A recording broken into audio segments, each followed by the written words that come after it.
처음에 중공군이 개입해서 유엔군이 확 밀릴 때 미국의 합동참모본부는 완전히 공황에 빠집니다. 그래서 이 전쟁 포기하고 완전히 철수하자는 생각까지 하게 돼요. 맥아더가 급하게 편지를 쓰는데 무조건 막을 수 있다. 그리고 이걸 끊으려면 안녕하세요. 역사학자 임용환입니다. 원래 조선시대 군제사 관심을 가지다 보니까 이제 전쟁에 관심을 가지게 됐고, 그러다 보니 그것이 한국 고대전쟁사에서 세계전쟁사까지 어쩌다 확산이 돼서 여러분하고는 주로 전쟁사 이야기로 많이 만나게 됐습니다. 지금까지 자료가 완전히 밝혀지지 않은 부분도 많습니다. 그렇기 때문에 진상에 대해서 정확히 알기 어려운 부분이 되게 많아요. 그래서 제가 한국전쟁을 저도 개인적으로 준비는 하고 있는데 완전히 확신하지 못하거나 완전히 다 못 찾아본 자료들이 있습니다. 그래서 또 기존에 정리된 이야기와 약간의 추정을 더해서 말씀드리니까 그 점은 양해해 주시기를 바랍니다. 2차 세계대전 이후로 유엔이라는 게 만들어지는데, 결국 세계대전이라는 걸 겪다 보니까 전쟁을 방지하기 위해서는 세계적인 노력이 필요하다라는 새로운 세계 운영 방식이 생긴 거예요. 그 첫 번째 사례가 한국전쟁이 되었던 것이고, 또 하나는 역시 유엔이라는 게 강대국이 주도하게 돼 있는데, 정작 유엔의 최고 강대국은 미국과 소련이었는데 소련과 중국이 지원하는 북한군이 전쟁을 시작하니까 자유진영에서 또 집단적인 대응이 필요했던 거죠. 어떻게 보면 이게 유엔의 특혜를 받은 건지 유엔이 있으나 마나한 걸 보여주는 사례인지 좀 애매하긴 하지만, 그때만 해도 이 자유진영 쪽에 힘이 좀 있어가지고 미국이 사실 주도한 거지만 거기에 따라 이렇게 참전해라 해서 자유진영 국가들의 연합전선이 생기게 된 것입니다. 우리 민족 입장에서는 이쪽이든 저쪽이든 한반도가 하나의 국가가 돼야 된다는 것은 누구나 공감했을 것이고, 특히 한국이 일본, 중국, 소련은 국경을 맞이되고 있잖아요. 그러니까 우리는 어떻게든지 하나의 국가로 강해질 필요가 있어요. 그렇기 때문에 통일에 대해서는 이견이 없었던 것 같아요. 다만 이것이 누구가 주도하는 통일이 되고 통일된 한국이 어떤 체제를 가져야 될 것이냐, 여기에 대해서 차이가 있었던 거죠. 이게 사실 논의가 많고 아직 명확하게 증명은 안 됐는데, 그 이전부터 침공 징후가 계속 있다고 해서 2달, 3달 넘게 비상 상황이었어요. 계속 비상 걸리고 외출 외박 금지되고 그러고 있다가 이제 이거 끝이다, 이제 안 온다라는 결정이 내려지면서 거의 3분의 1이 동시에 휴가를 가는, 그동안 못 갔으니까. 근데 이게 원래 원칙적으로 이렇게 하면 안 되는 거거든요. 2달, 3달이 아니라 1년을 외출 외박을 못 했다고 해도 한꺼번에 군대는 이제 풀면 안 돼. 왜냐면 군대는 절반이 없으면 그냥 전체가 없는 거예요. 간단히 생각해보세요. 기관총은 있는데 받침대가 없다. 사수는 있는데 부사수는 없다. 이렇게 말하면 또 람보처럼 들고 쏘면 되지 않겠냐. 그건 특별한 경우고, 보통은 반이 없으면 아예 전체가 없는 거죠. 그렇기 때문에 군대가 절반이 휴가 간다는 건 전체가 무용해진다는, 극단적으로 표현하면 그런 것인데, 이때 절반을 외출 외박을 내보내면서 전투력이 와해되다시피 하는데, 북한군 입장에서는 가장 비었던 날을 노리게 된 거죠. 그러니까 소련 입장에서는 후원은 해주고, 미국하고 소련이 직접 붙는 건 서로 두려워해요. 2차 세계대전 겪은 직후잖아요. 그 뒤로 강대국들이 붙질 않아요.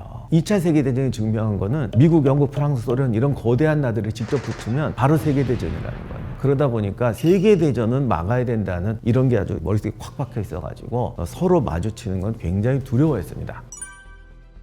지금 밝혀진 거로 보면은 북한에서는 어떻게든지 전쟁을 해야 되고, 남한이 시간이 지나면은 세지면 세지 약해지는 않을 테니까, 당시 북한군 주력군은 4만 명 정도가 중국의 국공내전에 참전했던 병사들이 많았거든요. 실전을 해본 병사와 안 해본 병사의 차는 엄청 크잖아요. 그러니까 북한군 입장에서는 지금이 최강 전력이기 때문에 빨리 밀어붙여야 된다라고 생각했던 것 같습니다. 6.25 전쟁 초반에 한국군이 형편없이 무너진 데는 크게 3가지 원인이 있다고 생각해요. 일단은 절대 전력에서 열세였어요. 그런데 문제는 아무리 열세라고 해도 방어하고 공격은 또 다르거든요. 한국군 같은 경우는 장갑차 탱크도 없고 야포도 부족하고 그래서 공격 능력은 아예 없다시피 했는데, 그래도 아무리 전력이 열세여도 방어는 유리할 수 있지 않느냐라고 생각할 수가 있는데, 당시 전방에 있던 사단이 4개 사단밖에 없습니다. 그런데 우리나라 아무리 작아도 4개 사단으로 막을 수 있는 데가 아니에요. 그럼 이게 무슨 말이냐면, 전쟁에서 주도권을 뺏긴다는 건데, 적이 주도적으로 쳐들어올 때는 적은 병력으로 막고 있다가 뚫렸을 때는 전체가 붕괴될 수밖에 없어요. 그러니까 이건 일선만 뚫리면 붕괴되는 건 필연적이었습니다. 3번째는 근대 병사의 절반이 휴가 외박 매출로 가버렸다는 거죠. 그마저 방어 전력도 와해되다시피 했어요. 한국전쟁 첫날 잘 싸운 게 6사단이에요. 6사단은 밀리지 않았거든요. 외출 외박 안 보냈어요. 거기는 보내라고 그랬는데 안 된다고 그래서 전력이 보존돼 있었고, 부대 중에서 방어 작전 개념이 잘 되어 있는 있는 데가 6사단이었어요. 수도사단 같은 경우는 절반도 휴가 갔지. 1선 방어만 있고 2선, 3선도 없고 이런 상황이니까 한 번만 뚫리면 이거는 뭐 방어선이 존재할 수가 없는 그런 구조였던 거죠. 그러니 단박에 밀렸던 겁니다. 육군에서 북한군은 중공군에서 복무해봤던 병력들이 굉장히 많습니다. 확실히 실전 경험이 있는 애가 잘 싸우더라고요. 장교라든가 기관병 중에 실전 경험이 없다 보니까 그런 게 허약한 데는 이제 순식간에 무너지고, 군대는 아무리 잘 싸워도 옆에가 무너지면 같이 무너지는 거거든요. 실전 경험 부족, 균일성 부족, 이런 것들이 한국군에게는 이제 치명적인 약점이 되었던 거고요. 포병 전력, 기갑 전력은 말로 할 수도 없는 수준이라 현대전은 포병 없으면 뭐 어떻게 할 수가 없기 때문에 그런 부분에서는 실제로 절대 전투력이 밀린다고 봐야죠.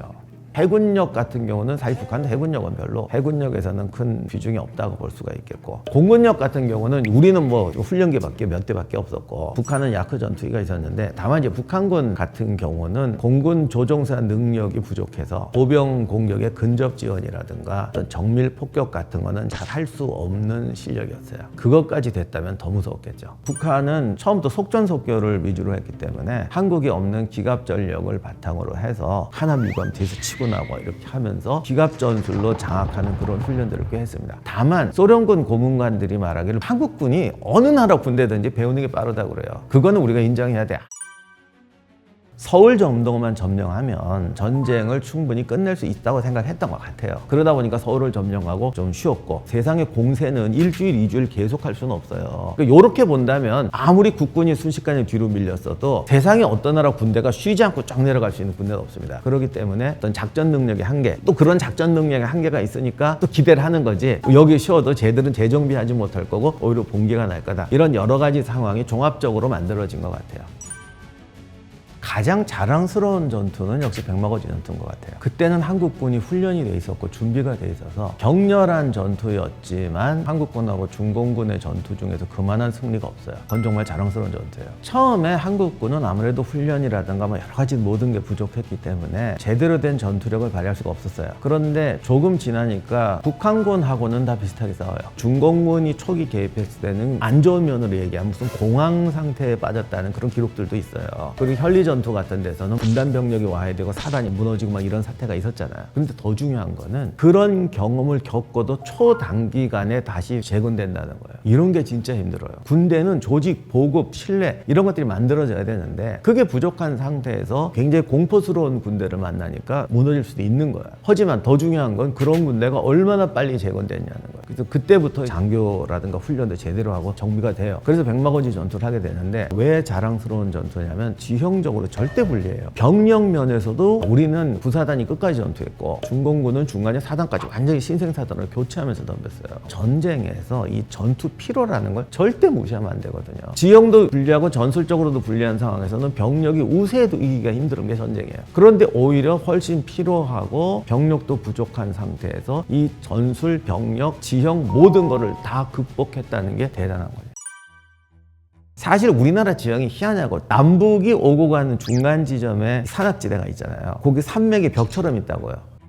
거기를 완전히 장악하면 철원평야 쪽이 완전히 남쪽으로 밀려버리게 돼요. 그런데 이 백마고지가 어떤 데냐면 그 남북을 가르는 산의 벽에 끝에 물방울처럼 튀어나온 데예요. 거기서 이제 고지전을 하면 정말 수십 개 봉우리를 점령해야 돼요. 그러지 않은 상태에서 유엔군이 이거 휴전해당한다고 못 올라가게 하니까 철원평야를 포기하고 남쪽으로 쭉 내려와 있어야 될 상황이었는데, 거기를 점령하면 그 산악지대 전체가 한국군이 어느 정도 장악하는 선이 되는 거죠. 그러다 보니 백마고지가 우리한테도 중요하고 중공군에게도 눈에 가시 같은 데가 됐던 거죠. 처음에 중공군이 개입해서 유엔군이 확 밀릴 때 미국의 합동참모본부는 완전히 공황에 빠집니다. 그래서 이 전쟁 포기하고 완전히 철수하자는 생각까지 하게 돼요. 당시 미국의 국내 사정, 2차 세계대전 후유증도 아직 가시지 않은 상황에서 더 징병해서 투입한다는 건 불가능한 상황이었죠. 아직 중공군과 싸워서 우리가 이길 수 있다라는 확신을 줄 수 없는 상황에서 메가더가 급하게 편지를 쓰는데 무조건 막을 수 있다. 그리고 이걸 끊으려면 만주에다가 핵폭탄을 떨궈서 아예 거기 무인지 무인지도로 만들어버리면 보급이 못 오니까. 그런데 문제는 이게 정식으로 핵폭탄을 하고 이런 설계된 상황에서 간 제안이었는지, 아니면 일단 이게 지금 이 전쟁을 포기하는 걸 막아야 되는 것이냐 라는 차원에서 이런 것도 있다라는 차원에서 제시됐는지에 대해서는 이론이 있죠. 그리고 당시에 뭐 방사능이나 이런 거에 대해서 제대로 알지도 못했어요. 미국에서 사막에서 핵실험했다가 그 구경하던 병사들 다 후유증 때문에 고생했지만 그거 수십 년이나 밝혀졌잖아요. 당시는 방사능 이런 것도 막연히 알고 있어 뭐 이렇게 하면 못한다 이런 시대였기 때문에 지금 우리 관점에서 그런 걸 이해하는 거하고 좀 달라요. 그러니까 미국 학계에서 전통적인 견해는 결국 한국 전쟁은 냉전 체제의 어떤 부산물로서 일어난 전쟁이다라는 게 전통적인 견해고, 그 다음에 이제 브루스 커밍스 같은 사람들 나오면서 이제 아니다, 원래 한국은 내전 상태였다. 후방 이후에 국가 건설론을 놓고 좌익과 우익이 극단적으로 대립했고 이미 남쪽 북쪽에서 숙청 사건 나고 국지전 벌어지고 여기에 주변국들이 끌어들이고 개입하게 되면서 번지고 있어요. 이건 어디까지나 미국 학계에서 얘기해요. 우리 입장에서 보면 조선이라는 나라가 일본 식민지가 되면서 운명을 다했기 때문에 근대 국가를 만들어야 된다. 근데 근대 국가를 만드는데 어떤 국가로 만들 거냐는 어떤 이념적 갈등, 그리고 특히 신생 국가가 그렇지만 근대화 되기에는 아직 사회적 기반이 부족하니까 서로의 어떤 약점이라든가 문제점, 어떤 미래 사회에 대한 어떤 관념을 갖고 싸우게 된단 말이에요. 그런 내적인 갈등도 터졌던 것이고, 동시에 여기가 지정학적으로 중국, 소련, 일본, 미국이 만나는 곳이다 보니 세계 대전으로 비유할 우려가 컸던 것이죠. 그러다 보니까 유엔군이 들어와서 국지전으로 끝내야 되는 그런 식의 전쟁으로 만들어졌던 거지. 그것이 한국 전쟁이 발발하고 끝났던 원인이었고, 우리 역사에서 그것이 어떤 영향을 미쳤냐는 건 저는 지금도 진행형이라고 생각하는데, 자본주의 체제를 만들고 고도 성장을 하는 데도 도움이 됐고, 그런 모든 것들이 폭발적이면서도 슬픈 그리고 비극적인 시작이 한국 전쟁이었다고 생각합니다. 이 영상이 유익하셨다면 구독, 좋아요, 알림 설정 부탁드립니다.